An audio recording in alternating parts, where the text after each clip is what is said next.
एक बार स्वागत है आप सभी का। ब्रेक में जाने से पहले तो जो आंकड़े हैं आंकड़ों को लेकर बात थी कि दरअसल किस वजह से हैं।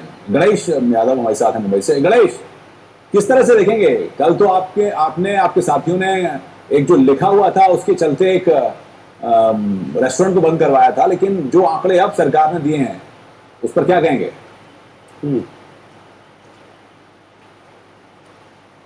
हाँ, ऐसा है कि देखिए, अगर आप वो आंकड़े को गौर से देखेंगे और जिस हिसाब से बीजेपी वाले प्रचार कर रहे हैं वो कहीं ना कहीं बौखला गए हैं, ऐसा मुझे लगता है। क्योंकि उनके जब भी सरकार के टाइम की और हमारी सरकार के टाइम की मैं जरा कंपैरिजन करना चाहूंगा। जो ग्रोथ रेट था उनके पूरे टेन्योर में वो 5.9% एवरेज ग्रोथ रेट था उनके पूरे टेन्योर में, और हमारे यूपीए सरकार के टेन्योर में अगर आप देखेंगे कि 8.3% का टेन्योर एवरेज ग्रोथ रेट रहा है हमारे टेन्योर में। उनका लोएस्ट 4.3 पे था और हमारा लोएस्ट 5.5 पे। यहाँ पर एनडीए और यूपीए की बात नहीं है। जो मिसकैलकुलेशंस उनके टेन्योर में हुई थी, नहीं, एनडीए और यूपीए की बात नहीं लेकर आप विकास दर के साथ ये समझ लीजिए आप। आज जो इकोनॉमिक पॉलिसीज हमारी सरकार, इकोनॉमिक पॉलिसीज जो मेरे को कंप्लीट करने दीजिएगा, मुझे कंप्लीट करने दीजिएगा। आज जो इकोनॉमिक पॉलिसीज हम जो होती है हमारी सरकार की, वो बेस होती है कोई भी पॉवर्टी एलिवेशन के प्रोग्राम में। आज अगर आप देखेंगे कि रिच एंड पुअर की जो गैप है, मतलब अमीर और गरीब की जो गैप है, वो हमारी पॉलिसीज उसको कहीं ना कहीं नजदीक लेकर आ रही है। और इतने सारे अच्छे स्कीम्स आने के बाद ही ये जो रिजल्ट आया है ये प्लानिंग कमीशन का, ये हमारे अच्छे पॉलिसीज, अच्छे फाइनेंशियल इकोनॉमिक पॉलिसीज के वजह से ये रिपोर्ट कहीं ना कहीं आया है कि हमारा जो पॉवर्टी लेवल है वो कम हुआ है। मैं और कई आंकड़े देना चाहता हूँ ये सेम पैरामीटर्स के ऊपर। अगर आप देखेंगे तो उन्होंने जो पॉवर्टी कम किया था वो 0.8% से हर साल उनका कम होता था। नहीं, आज हम यूपीए का काल में अगर आप देखेंगे, यूपीए के काल में 2% से कम हुआ है पॉवर्टी एलिवेशन हर साल कहीं ना कहीं। नहीं, पर मेरा यही तो सवाल है कि वो जो 3300 रुपए और जिसको लेकर एक आम आदमी परेशान है, अगर आप कंटिन्यू करना चाहेंगे तो अभी मैं आपको एक चीज बताना चाहता हूँ। कहीं ना कहीं ये देखिए गणेश, मेरा सवाल है कि 33 रुपए और 27 रुपए को लेकर थोड़ा सा आम आदमी परेशान है, उसी पर डिस्कशन आज ज्यादा रहा है। पूरा हंगामा रहा है कि आपने 15% अगर आंकड़े कम कर दिए, बताए हैं कि अगर गरीबी कम हो गई है, मतलब गरीब कम हो गए हैं तो ठीक है, लेकिन ये आंकड़े लोगों को परेशान कर रहे हैं। उस पर मेरी आपसे राय थी। थोड़ा सा अलग कुछ कहना चाह रहे हैं। जो आप 33 और 27 की बात कर रहे हैं, मतलब इसके ऊपर सर सुनिएगा, इसके ऊपर हम कई सारे योजनाएं पब्लिक को दे रहे हैं, जैसे कि अभी रेशन पे हो गया, हेल्थ पे हो गया। अभी उसके ऊपर से हम फूड सिक्योरिटी बिल भी लेकर आ रहे हैं। हम उनको सिक्योर कर रहे हैं कि उनको खाना मिलेगा सस्ते रेट पे। तो ये 33 का जो आंकड़ा है, इसके ऊपर हम कई सारे खर्चा भी कर रहे हैं, गवर्नमेंट की तरफ से उनको मिला जा रहा है। तो कहीं ना कहीं ये चीज अगर हम स्ट्रेंथन कर रहे हैं इकोनॉमी को, तो उसका परिणाम हमको प्लानिंग कमीशन के रिपोर्ट में दिखाई दिया है। और ये बीजेपी बौखला गया है कहीं ना कहीं। चलिए, आप तो पूरा आंकड़ा लेकर आए हैं आज बौखला गए हैं कि वो इस चीज को एक्सप्लेन नहीं कर पा रहे, डाइजेस्ट नहीं कर पा रहे। उनके टेन्योर में उन्होंने इतना अच्छा परफॉर्मेंस नहीं कर पाए। इस आंकड़े का जवाब दें, जब ये एनडीए वाले गए थे तब रेट ऑफ इन्फ्लेशन 5% के आसपास था, रेट ऑफ ग्रोथ 9% के आसपास था। ठीक है, और अब रिवर्स हो गया है, रेट ऑफ ग्रोथ आ गया 5% के आसपास, इन्फ्लेशन 9% के ऊपर चला गया है। सिर्फ दो आंकड़े का जवाब गणेश यादव को दें, ये कैसे हो गया? फिर एक मैं गणेश से ले लूंगा, गणेश के पास है, लेकिन श्रीकांत जी भी सुन रहे होते थे। श्रीकांत जी, ये मतलब इसको अगर उस राजनीति की दृष्टि से ना देखें तो फिर आपको लगता है कि इसका एक आम इंसान को के तौर पर एक्सेप्टेंस लेवल या फिर जो तमाम योजनाएं यूपीए सरकार ने लागू की हैं उसमें कुछ फायदा हुआ होगा? हो सकता है आंकड़े ठीक ढंग से ना आ पाए हों। देखिए, इस सरकार का पूरा फोकस देश की जनता को लूटने का रहा, खजाने को कैसे लूटा जाए।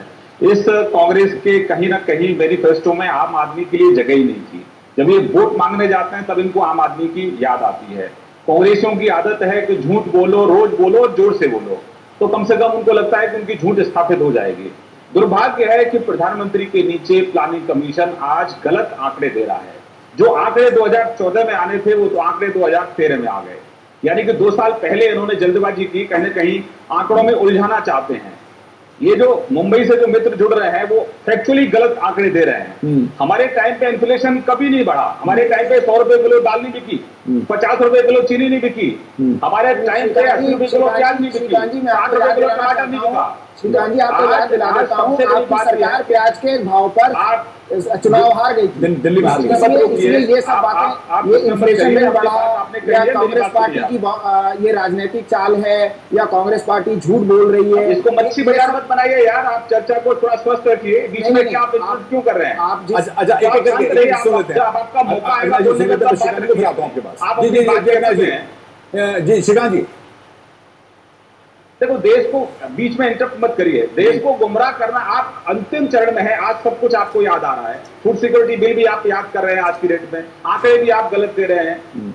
जब आप मानते हैं कि 80 करोड़ जनता को आप मानते हैं कि वो भूखे हैं, उनको फूड सिक्योरिटी चाहिए, तो फिर ये जो आप 21% कुछ लाइन आप बता रहे हैं कि इतनी गरीबी है, इतनी गरीबी कम हुई है, तो ये गुमराह करने वाले आंकड़े आप दे रहे हैं। आप ईमानदार नहीं है देश की जनता के। मेरा सवाल है नाची आपसे, और इसलिए आने वाले समय में आपको जवाब मिलने वाला है। ये श्रीकांत जी सुनते हैं नाजी को। जी नाजी, देखिए श्रीकांत जी काफी कांग्रेस के प्रति द्वेलित है, मैं समझ सकता हूं उनकी बात, क्योंकि वो इंडिया शाइनिंग लेकर आए, 2004 में फेल हो गया, 2009 में अडवाणी जी को उन्होंने सामने रखा, फेल हो गया।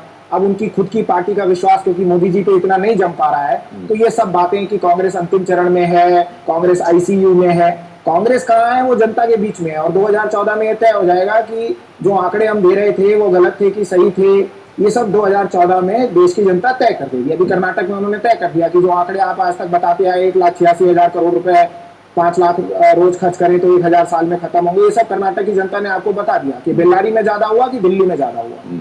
इसके अलावा मैं आपको ये भी याद दिला दूं कि 9 साल से कांग्रेस की सरकार चल रही है, चुनाव होते हैं, सारी राजनीतिक पार्टियां चुनाव लड़ती हैं, जीतती हैं और हारती हैं। जनता का विश्वास, जब जनता आपको वोट देती है या हमें वोट देती है, तो वो ये तय करती है कि हमने जितने आंकड़े, जितने हमने सुविधा या जितने हमने वादे लोगों से किए और अब हम उनको जो है लोगों के सामने ला रहे हैं, उन पे उसका कितना विश्वास जमता है। आज आप केवल एक मोदी को लेकर चुनाव के मैदान में जाने की बात चला जाए, लेकिन जी बिल्कुल, मेरा कहना केवल ये है कि बीजेपी आज इन सब आंकड़ों को इसलिए चैलेंज करना चाहती है, इसलिए इन्हें झूठ बताना चाहती है, इसलिए कहती है कि कांग्रेस अंतिम चरण में है, क्योंकि उसके पास मोदी के अलावा कोई मुद्दा ही नहीं। मेरा एक सवाल आपसे, हम ब्रेक का वक्त तो चला है, देखिए जैसे कहा जाता है, मतलब अगर एक आम इंसान देखकर कांग्रेस के अगर प्रचार की तमाम लिस्ट, उसको पूरा लिस्ट को देखा जाए, तो कांग्रेस के प्रचार में देखिए हम मनरेगा लेकर आए, देखिए हम फूड सिक्योरिटी बिल लाने की कोशिश कर रहे हैं, लेकिन और उसके साथ साथ हमने कैश फॉर ट्रांसफर हो सकता है एक दिन। इन पूरे 9 सालों में कांग्रेस के पास बताने को बहुत सी चीजें हैं, अगर मैं एक आम इंसान के तौर पर उसको एक्सेप्ट भी करूं, लेकिन आपको लगता है कि तमाम आंकड़ों में ये वाला जो मुद्दा था कि एक गरीब इतने रुपए में जी सकता है और गांव में इतने में, शहर में इतने, ये तमाम चीजें आपके सारे जो प्रचार तंत्र उसको नलिफाई करेंगे? नहीं, अनुराग जी, अभी आलोक जी चर्चा कर रहे थे कि जब बीजेपी ने एनडीए ने, बीजेपी उसमें एक पार्ट थी, जब उन्होंने 2004 में वो लोग सत्ता से बाहर गए तो आंकड़ा 9 और 5 का था, जो बाद में बदल के अब जो है आज 5 और 9 हुआ। मैं आपको एक चीज बताना चाहता हूँ, जब चाइना की बात हुई, अभी आपके न्यूज में आ रहा था कि चाइना में इतनी ग्रोथ हो गई, इंडिया में इतनी ग्रोथ हुई, दोनों की अलग अलग हमारे यहाँ लोकतांत्रिक प्रणाली है, उनके यहाँ पर 5, 10, 20 लोग बैठ के फैसला कर लेते हैं और वो देश की सारी जनता को मानना ही पड़ता है। ठीक है, यहाँ पर यह हाल है कि जो वैट का जो इम्प्लीमेंट होना है वो उसके लिए राज्यों की कंसेंट जरूरी है, इसलिए नहीं इम्प्लीमेंट हो पा रहा है। बहुत सारी ऐसी चीजें। मेरा कहना यह है कि जब यूपीए इंक्लूसिव ग्रोथ की बात करता है तो देश का जो मध्यम और जो उच्च वर्ग है उसको कहीं ना कहीं उसका प्राइस पे करना पड़ेगा। आप इंडिया में और भारत में फर्क हम कम करना चाहते हैं। हम इंडिया शाइनिंग नहीं चाहते जहां पर भारत बहुत पीछे रह जाएगा और इंडिया शाइनिंग हो जाएगा। हम चाहते हैं भारत और इंडिया एक साथ खड़ा नजर आए और उसके लिए देश के उच्च वर्ग को और देश के मध्यम वर्ग को कुछ हद तक प्राइस पे करना पड़ता है। मैं इससे असहमत नहीं हूँ, लेकिन ये मैं पर्सनल लेवल पे इस पे असहमत नहीं हूँ, लेकिन इस चीज को इसमें लोग ये चीज समझनी चाहिए कि इससे ज्यादा इंक्लूसिव ग्रोथ होती है, ज्यादा लोगों को जो है नहीं पर मेरा रोक के इसलिए तो वक्त ब्रेक का भी चला, लेकिन इंक्लूसिव ग्रोथ में वो जस्टिफाई कैसे हो रहा है कि आपके शहर में आज की जिंदगी में जबकि इन्फ्लेशन इतना ज्यादा है, आज कैसे व्यक्ति सर्वाइव करेगा? बड़ा सवाल इसी पर, इसी पे चर्चा करेंगे एक छोटे से ब्रेक के बाद।